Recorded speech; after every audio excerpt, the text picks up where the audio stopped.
एक महीने से जो कचरा प्लांट है मंजूवास के पास, वहाँ पर हजारों परिवार ऐसे हैं कि उस कचरे प्लांट का दुष्प्रभाव आना लाजमी है। उसके पास LNP नहर है, उस कचरा प्लांट की सारी गंदगी हमारे गांव के अंदर जाएगी, जिससे बच्चे, बुजुर्ग, महिलाएं बीमार होंगे। और हमने राजस्थान की सरकार को, वहाँ के 4000 परिवारों ने पिछले एक महीने से शांतिपूर्वक आंदोलन चला रखा है कि ये कचरा प्लांट यहाँ पर नहीं लगना चाहिए।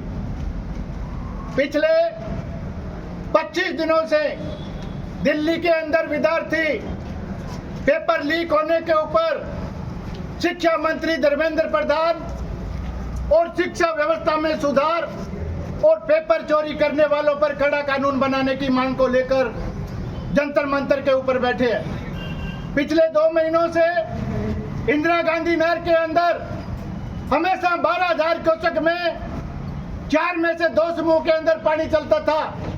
गंग नहर के अंदर हमारा 2500 क्यूसेक शहर है। लगातार तहसील गांव के अंदर किसान इन मांगों को लेकर सड़कों के ऊपर शांतिपूर्वक प्रदर्शन कर रहे हैं। लेकिन कल जिस तरीके से भारतीय जनता पार्टी सरकार के इशारे पर उन तमाम आंदोलनकारियों पर लाठीचार्ज किया गया, दिल्ली में संसद के ऊपर शांतिपूर्वक मार्च निकालने वाले विद्यार्थियों को अंग्रेजी हुकूमत से भी बढ़ के उनके साथ जुल्म किया गया, उन बच्चियों को इस तरीके से जलील किया गया, उनके जो है बेइज्जती की गई और लाठी और डंडों से सिर फोड़ के। और आज हजारों बच्चे हॉस्पिटल के अंदर बंद है, कई वेंटिलेटर के ऊपर है। सरकार के दिमाग में ये है कि हम इन नेताओं को गिरफ्तार करके और जनता की आम आवाज उठाने वालों का आंदोलन कुचल देंगे। तो आज हम भारतीय जनता पार्टी को कहना चाहते हैं नेताओं को कि ये आंदोलन 200 साल तक चला, अंग्रेजों के टाइम में ही।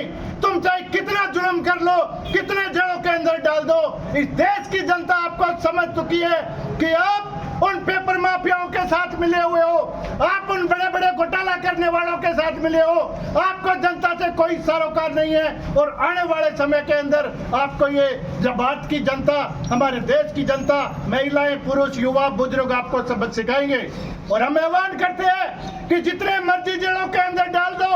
और राजस्थान को पुलिस को कहना चाहते हैं कि आज हम सारे गिरफ्तारी देने के लिए आए हैं। तुम्हारी जितनी जेलें हैं, जितने थाने हैं, हमें ले चलो, जितना मर्जी हमें जेलों के अंदर रखो, लेकिन जनता की आवाज और जनता की मांगों को मानना पड़ेगा। और इसी आज हमारे 10 बजे, 10:30 बजे हमारे नेता सोपतराम मेघवाल जो वहाँ के कचरा प्लांट के आंदोलन की अगुवाई करने के लिए कल गए थे, वहाँ पर एक कमेटी बनी है और उस कमेटी के अंदर शोपतराम भी सुझाव देने के लिए गए। लेकिन आज 11 बजे रायसेनगर की पुलिस ने उनको घर से डिटेन करके और थाने के अंदर लेके आई है। हमारा युवा साथी किसान सभा का अध्यक्ष अमल धोलीचक और 20 किसान नेताओं को राजस्थान की पुलिस ने गिरफ्तार कर रखा है। हम कह रहे हैं कि अगर आपने तुरंत उन नेताओं को रिहा नहीं किया तो आने वाले समय के अंदर ये सारी जनता सड़कों के ऊपर होगी। आज ये चेतावनी देने के लिए आए हैं और राज्यपाल महोदय जी से मांग करते हैं कि तानाशाही, इस करूर, इस अलोकतांत्रिक सरकार को तुरंत प्रभाव से अपदस्थ कीजिए। जिनको लोकतंत्र में विश्वास नहीं, भारत के संविधान में विश्वास नहीं, जनता के अंदर विश्वास नहीं, केवल अपना तानाशाही रवैया अपना के इस देश को लूटना चाहती है, इस देश की संपदा को लूटना चाहती है, इस देश के नौजवानों को शिक्षा से वंचित करना चाहते हैं, नौकरियों से वंचित करना चाहते हैं, विद्यार्थियों को पढ़ाई से वंचित करना चाहते हैं, गरीब लोगों को उनके काम से वंचित करना चाहते हैं। और ऐसी सरकार को हम सड़कों के ऊपर लोकतांत्रिक तरीके से संविधान में और बाबा भीमराव अंबेडकर, भगत सिंह के विचारों पर चलते हुए इस देश के अंदर हम अलग जगाएंगे और गांव-गांव में जाके इस सरकार का विरोध करेंगे। इनकलाब जिंदाबाद, संविधान जिंदाबाद।